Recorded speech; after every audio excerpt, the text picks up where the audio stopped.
সর্বদাই একটা কথা মাথায় রাখবে, তুমি যদি আল্লাহর ভয়ে কোনো কিছু কি ছেড়ে দাও, তাহলে তুমি তার থেকে অনেক বড় কিছু পাবে, যা তোমার কল্পনার থেকেও অনেক বেশি কিছু।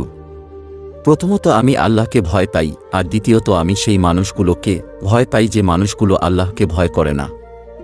তুমি যদি একজন অসৎ লোক হয়ে থাকো, তবে তোমার চোখে পৃথিবীর বাকি মানুষরাও অসৎ মনে হবে। কিন্তু তুমি যদি একজন সৎ ব্যক্তি হয়ে থাকো, তাহলে পৃথিবীর অন্যান্য মানুষদেরকে তোমার কাছে সৎ মনে হবে।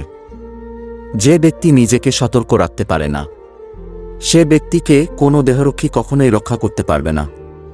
তাই সবার আগে নিজেকে সতর্ক থাকতে হবে। আপনি কি জানেন পৃথিবীর সবচেয়ে দুঃখের উৎস কোথায়? যদি না জেনে থাকেন তাহলে শুনে নিন, পৃথিবীর সকল দুঃখের উৎস হল এই দুনিয়ার প্রতি মাত্রাতিরিক্ত আকর্ষণ, যেখান থেকেই মূলত দুঃখের শুরুটা হয়।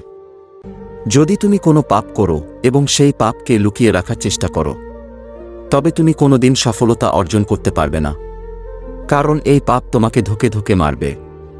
কিন্তু তুমি যদি কোনো পাপ করার পর তা স্বীকার করো এবং পুনরায় সেই পাপ না করার প্রতিশ্রুতি দাও, তাহলে তুমি সফলতা অর্জন করতে পারবে। যদি তুমি বড়দেরকে সম্মান করো, তাহলে ছোটরাও তোমার দেখে তোমাকে সম্মান করবে।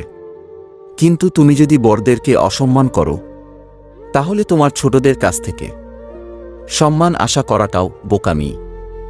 একজন পাপী জর্জরিত ব্যক্তিকে সম্মান করা আর একজন সম্মানীয় ব্যক্তিকে অপমান করা, দুটোই কিন্তু একই প্রকার দোষ। তাই কোনো পাপিষ্ঠ ব্যক্তিকে সম্মান করার আগে দ্বিতীয়বার ভেবে নিবেন। যে কথাটি সত্য নয়, সে কথাটি কখনো তোমার মুখে উচ্চারণ করবে না। যদি তুমি এই কাজটি করো, তাহলে তুমি সত্য বললেও মানুষ তোমার কথা আর বিশ্বাস করতে চাইবে না, কারণ মিথ্যাকে আমরা কেউ পছন্দ করি না। যে ব্যক্তির মধ্যে বুদ্ধিমান এবং সত্যবাদী গুণাগুণ নেই, সেই ব্যক্তির সাথে কখনো সঙ্গ আশা করবে না, কারণ অসাধু ব্যক্তিরা সর্বদাই তোমাকে শুধু কুপরামর্শ আর কুবুদ্ধি দিয়ে পাপ করাতে বাধ্য করবে। একজন বুদ্ধিমান ব্যক্তি প্রথমে কোনো কিছুকে নিজের অন্তর দিয়ে বুঝতে চেষ্টা করে এবং তারপর ভেবে চিন্তে কোনো মন্তব্য করে, আর যারা নির্বোধ তারাই প্রথমে কোনো মন্তব্য করে এবং পরবর্তীতে চিন্তা করে। তাই কখনোই আপনি এই নির্বোধের মতো কাজ করবেন না।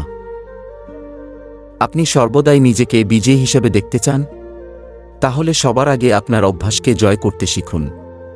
যদি আপনি আপনার অভ্যাসকে জয় করতে পারেন, তাহলেই আপনি সর্বদাই নিজেকে বিজয়ী হিসেবে দেখতে পারবেন। ভিডিওটি ভালো লাগলে একটি লাইক ও শেয়ার করে দেওয়ার অনুরোধ রইল।